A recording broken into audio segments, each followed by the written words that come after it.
Everyone, और आज हम लोग वीडियो नंबर 6 पे हैं। ठीक है, क्या चल रहा है भैया? इंग्लिश ऑनर्स का सीसी पेपर 5 चल रहा है, कोर पेपर 5, जिसमें हम लोग लास्ट है ये, और हम लोग इसमें देखने वाले हैं डेथ ऑफ सेल्समैन। ठीक है, ये यूनिट नंबर 4 है, आखिरी यूनिट है जिसमें हम लोग सेल्समैन के बारे में देखने वाले हैं। समरी देखेंगे और कुछ कुछ कैरेक्टर्स को देखेंगे। ठीक है, तो भैया वीडियो बड़ी लंबा हो जाता है। ठीक है, तो कैरेक्टर्स को क्या करना है भैया, जो हार्ड हार्ड मीनिंग है उसका हिंदी भी लिखा हुआ है तो कोई दिक्कत नहीं है। तो कैरेक्टर्स को आप लोग एक बार गो थ्रू कर लीजिएगा खुद से। ठीक है, हम एकदम पॉइंट वाइज पॉइंट लिखें, ज़्यादा नहीं, 2-3 पॉइंट, क्योंकि हम स्टार्टिंग से ही बोल रहे हैं this is only one for exam point of view से ये वीडियोस चल रहे हैं। ठीक है, तो ज़्यादा डीपली नहीं गया है, तो 2-3 पॉइंट जो मुख्य था, मेन जो बात होगा वही लिखा गया है। ठीक है, तो डेथ ऑफ सेल्समैन के करीबन 6-7 कैरेक्टर हैं, जिसमें से विली लोमन इसी पर आधारित है भैया। पूरा जो स्टोरी है पूरा इसी पर चलेगा, और इसके 2 बेटे, बी फॉर हैप्पी और एक इसकी वाइफ लिंडा। ठीक है, तो ये उसके बारे में, विली लोमन के बारे में देख लेना और लिंडा के बारे में देख लेना। विली के बारे में थोड़ा सा बता देते हैं, क्योंकि इसका जो है 65 साल का हो चुका है, बूढ़ा है और एक सेल्समैन है। ठीक है, और सेल्समैन मतलब कि गो थ्रू कर करके जा करके बेचता है चीज़ों को, एक जगह से दूसरी जगह ट्रैवलिंग कर करके चीज़ों को बेचता है। ठीक है, ये करता है, लेकिन इसका जो है ना ही दोनों बेटे जो हैं वो ज़्यादा लेवल तक, हाई लेवल तक नहीं पहुंच पाए हैं, ज़्यादा इनकम नहीं कर पा रहे हैं, जिसकी वजह से इसका टेंशन बढ़ते जा रहा है और ये और ज़्यादा डिप्रेशन में चला जा रहा है। बाकी और आगे हम लोग समरी में देखेंगे। इतना था। उसके बाद बीफ लोमन, ये बेटे हैं, और हैप्पी लेमन्स ये भी बेटा है। इसके बारे में 2-3 पॉइंट जो भी लिखे हैं पढ़ लेना भाई। अंकल बेन, जो उसका विली का ओल्डर ब्रदर होता है। ठीक है, इसके बारे में भी देख लेना। चार्ली के बारे में भी देख लेना, और 7वां कैरेक्टर बर्न के बारे में भी देख लेना। हम लोग थोड़ा सा समरी देखेंगे भैया।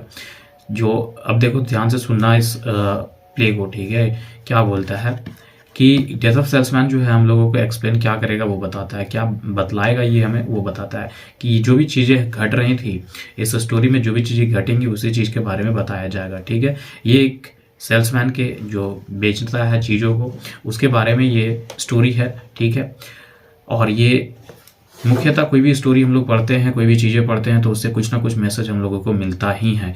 इसमें जो मैसेज मिलेगा वो एक ऐसा मैसेज है कि एक losing one's identity and inability, मतलब कि एक व्यक्ति जो है विली, ठीक है, वो अपनी एबिलिटीज़ को खो रहा है, अपने आइडेंटिटीज़ को खो रहा है, अपने पहचानता को धीरे धीरे खत्म करते जा रहा है। कैसे करते जा रहा है ये हम लोग आगे देखेंगे, और ये असक्षम होते जा रहा है चीज़ों में। ठीक है, और बहुत सारी चीज़ों को देखेंगे। स्टोरी जो है एक मिक्सचर है किसका, रेमिनिसेंस का। रेमिनिसेंस क्या होता है भैया? हम कोई भी चीज़ों को जो पास्ट में हो चुका है उन चीज़ों को देख करके, याद कर करके उनके बारे में बात करना, या उनके बारे में लिखना और उन्हें एक्सपीरियंस को याद करते रहना, इसे ही रेमिनिसेंस कहते हैं। अगर हिंदी में हम लोग बात करें तो संस्मरण, स्मृति मतलब बीते हुए दिनों की घटनाओं या अनुभवों को याद करने के बारे में मौखिक या लिखित वर्णन देने की क्रिया, जिसे ही रेमिनिसेंस कहते हैं। ठीक है, ड्रीम्स, कॉन्फ्लिक्ट, आर्ग्यूमेंट्स, ये सब कुछ सब विली लोमन्स के ज़िंदगी में हो रहे होते हैं, और इन्हीं के ज़िंदगी के बारे में इन प्ले में बताया जाएगा। ठीक है, जो जो चीज़ें इनके बारे में घटेंगा। ठीक है, ये पूरा का पूरा विली लोमन के लाइफ पर आधारित रहेगा कि क्या क्या उसके साथ हुआ है। वो जो कि एक सेल्समैन था, प्रोफेशनली अपने प्रोफेशन मतलब कि जो काम काज करता था वो क्या था, कर एक सेल्समैन के तौर पे इसे दिखाया गया है। अब वो अपनी बीवी के साथ रहता है और साथ में अपने 2 बेटों के साथ, मतलब कि विली लोमन अपनी बीवी लिंडा के साथ और 2 बेटे बीफ और हैप्पी के साथ। ठीक है, कहता है टाइम्स आर इवॉल्विंग, जैसे जैसे टाइम्स बढ़ता जा रहा है fast, Willy is unable to keep. ठीक है, अनेबल जो है मतलब कहने का सेंस ये है कि विली समय के साथ मैच नहीं कर पा रहा है, बैलेंस नहीं कर पा रहा है। ठीक है, it does not like living in 25-year old home with an apartment building surrounded. ठीक है, वो अब जो है चारों ओर, जो जहाँ रहता था उसके चारों ओर क्या बन चुका है, अपार्टमेंट बन चुका है, और अब वो वहाँ रहना पसंद नहीं करता है। ठीक है, Billy is not doing good at his job and his sons are not successful as we seem to be. Billy अपने जॉब में भी सबसे बढ़िया नहीं कर पा रहा है, और उनके बेटे भी कुछ खास उतने सक्सेसफुल नहीं है। तो इसी के बीच में क्या होता है कि इसका जो स्ट्रेस और टेंशन होता है। अब भाई तुम 65 ईयर के हो और तुम्हारे बेटे 2 हैं, और वो लोग भी ज़्यादा कुछ नहीं कर पा रहे हैं, और तुम्हारी भी इनकम लो हो चुकी है। ठीक है, तो दिक्कत तो आएगी ना, टेंशन तो आएगी ना, स्ट्रेस तो बनेगा ना दिमाग पे। तो ये चीज ऐसा ही इसके साथ हो रहा है, ठीक है। और सेल्समैन जो है पूरी उसको गरीब हो चुका है, मतलब कि बूढ़ा हो चुका है, तो अब इसको उतना पैसा भी नहीं मिलता है, सिर्फ और सिर्फ कमीशन मिलता है। तो कमीशन पे कितना लोग जिंदा रह पाएगा, कितना कुछ अपनी इच्छाओं को पूरा कर पाएगा। तो इसी चीज़ों पर बात है। फिर लास्ट में क्या होता है कि ये हम सिर्फ थोड़ा सा शॉर्ट में बता रहे हैं, फिर अभी लंबे में चलेंगे, ठीक है। फिर लास्ट में क्या होता है कि वो जो होता है विली, वो सुसाइड करता है, ये सोच करके कि जो है मेरे इंश्योरेंस का जो पैसा होगा वो इन लोगों, मेरे फैमिली मेम्बर्स को मिल जाएगा और फिर उन लोगों को खुशहाली से रह जाएगा, ठीक है। अब थोड़े से एलोंगेटेड वे में चलते हैं, ये तो ओवरऑल थोड़ा सा समरी था। अब थोड़ा सा उससे थोड़ा सा डीप में हम लोग चलेंगे, ठीक है। क्या बोलता है कि एक कम्प्रिहेंसिव मैनर्स में सेल्समैन का जो समरी है, इसको अब हम लोग देखेंगे, जो कि लिखा किसके गया भी है, ऑर्थर मिलर के जरिए लिखा गया है, ठीक है। It follows the life of the salesman, और ये पूरा का पूरा स्टोरी जो है एक सेल्समैन के बारे में बताता है, जिसका नाम क्या है, बिली लॉमन, जो कि कहाँ पर रहता है, न्यूयॉर्क सिटी में। कब का बात है, तो 1940s का बात है, 1940 के समय का बात है, ठीक है।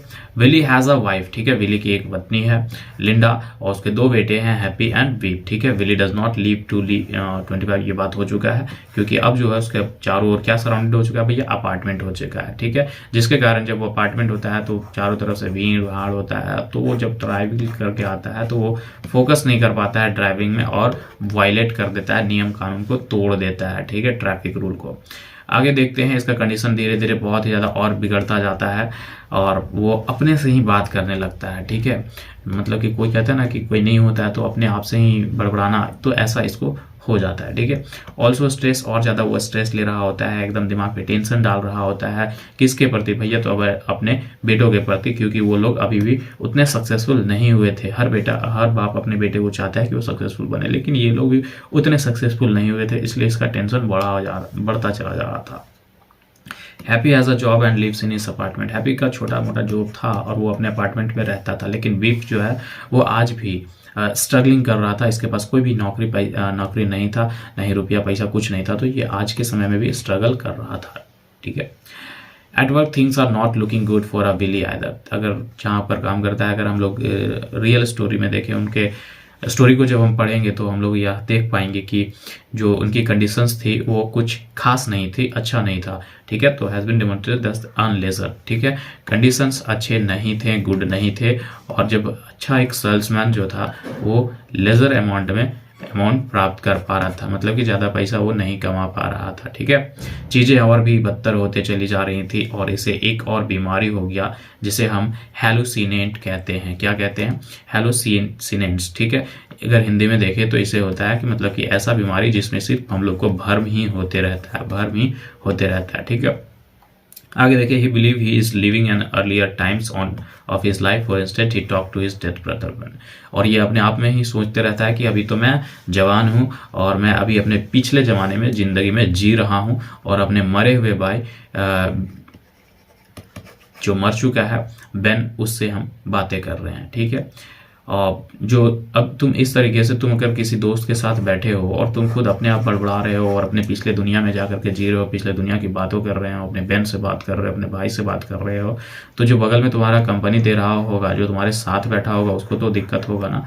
तो इस तरीके से थोड़ा थोड़ा डिस्टर्ब हो रहा था, और डिस्टर्ब ये जो है चार्ली को डिस्टर्ब इस वजह से भी हो रहा था, और ये क्योंकि एक नेबर्स था उसका, ठीक है, नेबर्स मतलब पड़ोसी भी था एज वेल। ये कैरेक्टर आप लोग पढ़ना तो फिर से क्लियर हो पाएगा, ठीक है। Further in the death of the salesman summary we learn disturb as soon as possible. और आगे हम लोग क्या देखेंगे वो देखते हैं। They learn about the increase car accident from their mothers, ठीक है। ये लोग एक बार एक्सीडेंट्स में सामना करना पड़ता है, तो उस वक्त उसकी माँ उसको अच्छे से सिखाती है।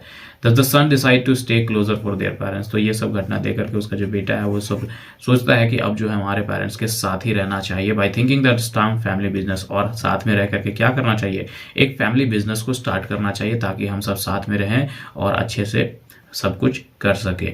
Beef decided to ask his former boss for a loan for his business, अब जबकि घर में ही बिजनेस चालू करने का बात आ गया है, तो वो जो बीफ था एक छोटे से जगह पर काम करता था, नौकरी भी नहीं था, तो वो अपने बॉस से क्या कहता है कि बॉस कुछ लोन दे दो, हम अपने घर में बिजनेस करेंगे। तो किसी का कंपनी छोड़ करके तुम आओगे, किसी के घर में अच्छा काम कर दे रहे हो तुम, और उसका तुम सत्यानाश करना चाहोगे, तो वो तुमको लोन क्यों देगा, ठीक है। लोन लेना ही था तो दूसरा जगह देता, लेकिन क्या था कि ये this plan make the family hopeful for the future. अब जब ये लोग बिजनेस करने का सोचा कि साथ में रहेंगे और बिजनेस करेंगे, तो ये थोड़ा सा अच्छा लग रहा था कि हाँ आगे फ्यूचर में बढ़िया होगा। लेकिन आगे देखो क्या होता है।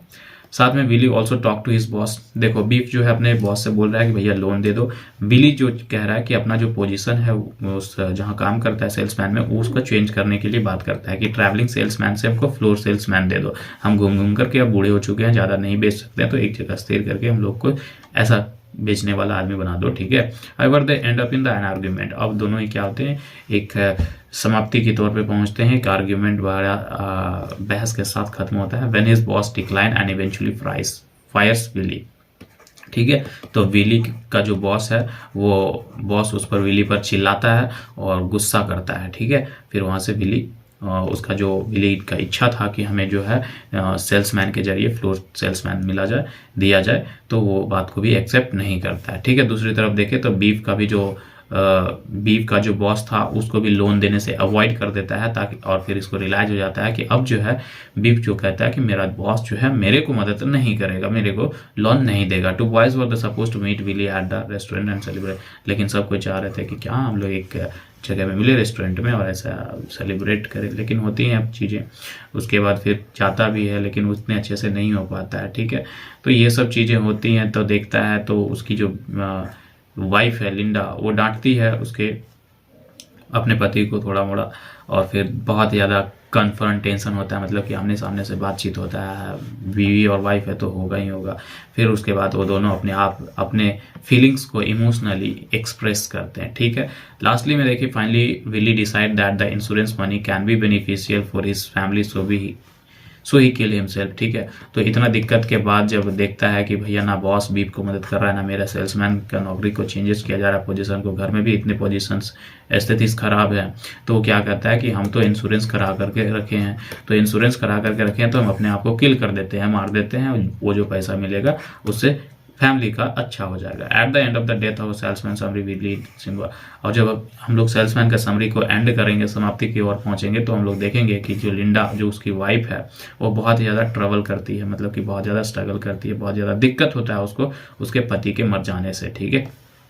लेकिन ये बात वो एक्सेप्ट नहीं करना चाहती है कि जो विली है वो अब मर चुका है, और वो इंतजार करती रहती है लगातार। और वो सोचती है कि वो तो अभी गया है बिजनेस ट्रिप पे, अभी वो गया है कुछ चीज़ें बेचने, वो तो वापस लौटेगा। तो मरने का इतना ज़्यादा उसको शौक हो गया होता है कि सोच रही होती है कि वो तो जिंदा ही है, अभी तो बेचने गया, ठीक है।